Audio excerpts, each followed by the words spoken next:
travaux donc, ont été faits essentiellement par des chantiers avec des jeunes bénévoles qui viennent donc de toutes les régions et y compris de l'étranger. Quelques Alsaciens ont participé évidemment à ce chantier, mais en général les jeunes d'une région aiment bien aller faire des chantiers dans d'autres régions que la leur.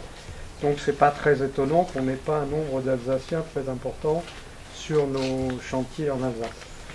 Le CHAM en Alsace, à partir d'ailleurs de Ferrette, s'est intéressé à d'autres monuments, à la demande du Conseil général. Par exemple, pas très loin, nous avons restauré ce qui reste de la crypte de Lupac, qui est maintenant complètement sauvée. Puis nous sommes allés aussi au Morimont. Donc on connaît un petit peu votre région, mais c'est vrai qu'elle est un peu loin de toutes nos bases. On est surtout sur la région centre, sur le Nord-Pas-de-Calais par exemple, sur maintenant aussi le sud-ouest. Et puis le CHAM est surtout maintenant très ancré sur l'outre-mer français, puisque nous avons nos plus gros chantiers permanents sur la Guyane, la Martinique, la Réunion, et à l'étranger, le CHAM travaille en ce moment par exemple aux Seychelles, aux Comores. Nous avons travaillé longtemps au Zimbabwe, en Tanzanie et en Afrique du Sud. Alors ici l'équipe, elle est constituée de gens qui viennent d'un peu partout. Vous verrez, il y a deux Alsaciens, les autres viennent de toutes les autres régions. Il y a même des gens qui viennent et qui sont des salariés du CHAM de Guyane et de la Réunion, qui sont venus aider le dispositif d'encadrement, et ça se répercute sur toutes nos opérations. Actuellement, là au mois d'août, il y a 6 chantiers en cours, et il y en a eu 7 au mois de juillet. Voilà. L'idée donc du CHAM, c'est de faire en sorte à ce qu'on puisse pallier un petit peu aux difficultés de conservation des monuments anciens. L'État n'a pas les moyens, vu le patrimoine énorme que l'on dispose dans notre pays, donc on vient en complément pour essayer de faire en sorte d'intervenir. Le CHAM aura 35 ans l'année prochaine, on a fait le calcul, on en est déjà à 120 monuments sur lesquels nous avons travaillé et qui se sont soldés par des travaux importants. Alors nous, on fait surtout des travaux de conservation, c'est-à-dire que la doctrine depuis 20 ans, ce n'est plus de reconstituer un château, comme ça s'est fait longtemps en Alsace d'ailleurs sur certains châteaux, c'est de les conserver en l'état. On considère qu'on n'a pas le droit de modifier un monument et qu'il faut le garder en l'état avec ses différentes périodes de reconstruction, etc. C'est comme ça qu'on peut lire un monument et en comprendre la suite. Donc ça, on le fait, nous, depuis très longtemps, cette manière d'intervenir. Et donc à Ferrette, ce n'est que ça. Le gros problème de Ferrette, c'est qu'il y a beaucoup de superstructures qui sont en très très mauvais état. Certaines ont été déjà conservées par des entreprises il y a à peu près une quarantaine, une cinquantaine d'années. Ça n'a pas été toujours bien fait. Ça a été surtout mal fait au niveau des matériaux, puisqu'il y a 40-50 ans, le matériau idéal, c'était le ciment.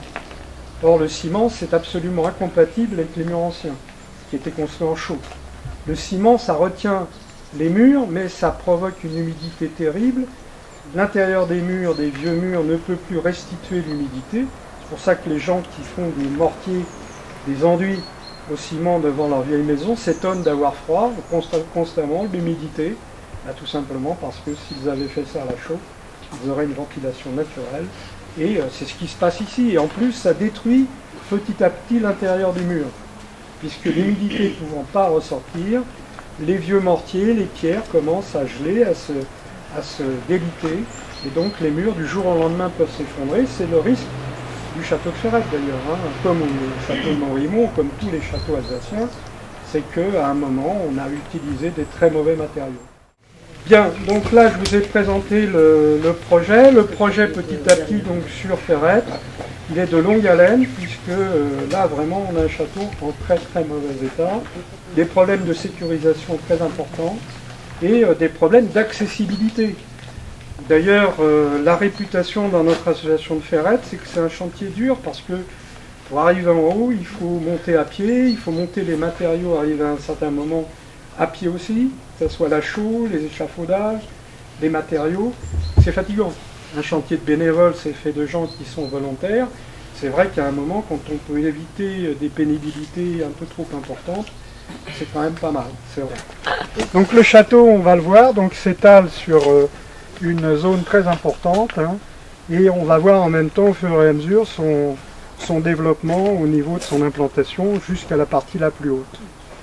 Alors la roche, évidemment, joue un rôle considérable. D'ailleurs, si dans quelques temps on pouvait remettre en valeur en enlevant toutes les terres et les gravois qui sont tombés, je pense qu'on aurait aussi un rôle important en matière de présentation de l'environnement, de la roche naturelle sur laquelle repose l'ensemble du château. Ça lui donnerait d'ailleurs une allure tout à fait différente.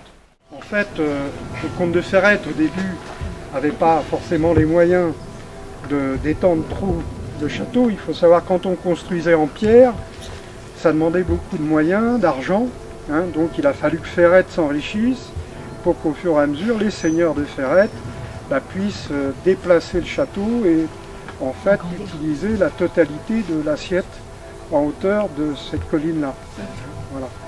Mais bon, les comtes de Ferrette ont assez vite eu des moyens, entre leurs alliances parfois un petit peu, comment dire, circonstancielles, aussi bien on le verra du côté des Habsbourg, mais aussi vers Bâle, etc. Enfin, il y a eu une histoire assez compliquée, mais où les comtes de Ferrette ont toujours essayé d'enrichir leur patrimoine financier, mais aussi d'étendre leurs alliances un peu partout. Ici, donc, c'est le lieu où on fait le dépôt, c'est le lieu où on fait le mortier. C'est pour nous un lieu important pour le chantier. C'est jusqu'ici qu'on peut amener avec un véhicule le matériel. Ça veut dire qu'après, toutes les parties plus hautes, tout est fait à la main. Les seaux de mortier, il faut les monter à la main, les échafaudages, l'outillage. La réputation de Ferrette au Cham est maintenant établie, chantier dur. Tous les autres n'ont pas les mêmes configurations et sont souvent mieux équipés en matière d'accessibilité. D'ailleurs, il faudrait, si on continue, qu'on puisse travailler cette question, parce que d'année en année, il y a quand même moins de bénévoles qu'il n'y en a eu à un certain moment. Là, l'équipe est importante parce qu'il y a en fait deux équipes, celle de Ferrette et celle du château du Morimont. Donc là, c'est sûr que Ferrette, sans qu'il y ait de nombreux bénévoles, ça devient très compliqué. Donc ici, c'est de là que part tout l'approvisionnement. Donc tous les jours, il y a une équipe qui constamment fait tourner la bétonnière quand elle n'est pas en panne. Là, on vient de changer de bétonnière parce que l'autre est morte. Et donc le but, c'est d'approvisionner, on va y aller, toutes ces zones d'échafaudage que vous allez voir là-bas. C'est d'ailleurs la première fois qu'on monte autant d'échafaudage en un seul lieu. Là, ça a représenté un gros travail. Ça a été fait avant l'arrivée des bénévoles, par d'autres bénévoles du Cham de Strasbourg qui sont venus monter donc, tout le dispositif. Ça a été monté en un samedi et un dimanche matin. Alors, les murs, le gros problème en même temps, c'est bien et c'est pas bien. Pendant toute l'année dernière, le propriétaire, d'un seul coup, s'est lancé dans un gros programme de dévégétalisation. Or, je pense que son but, c'était de mieux montrer le château, ce qui n'est pas une mauvaise chose en soi. Simplement, dès qu'on dévégétalise des murs, si automatiquement on ne les traite pas immédiatement en matière de conservation, tout tombe très rapidement. Donc là, on a eu un sérieux problème, c'est-à-dire que d'un seul coup, des tas de gens sont venus, ont abattu les arbres, ont enlevé tous les lierres, etc. Et là, maintenant on est coincé, c'est-à-dire que là où on pouvait se donner encore du temps, eh ben, les destructions vont s'accélérer. Parce que nous, on n'arrivera jamais en un mois à forcer, et en plus c'est toujours sur les zones les moins accessibles. Donc ça, c'est un peu dommage qu'une initiative comme ça ait été prise et n'ait pas été contrôlée. Hein, bon, la DRAC a réagi, elle a averti le propriétaire qu'il n'était pas en droit de faire ce genre de choses, il fallait qu'il cesse. Enfin, ça s'est fait une fois que tout était terminé, quoi, hein, voilà. Donc c'est un peu dommage. Alors évidemment, c'est bien parce qu'on voit le château maintenant mieux de loin, et on voit que le château de Ferrette est conséquent, mais en attendant, ça ne nous aide pas sur les problèmes de conservation.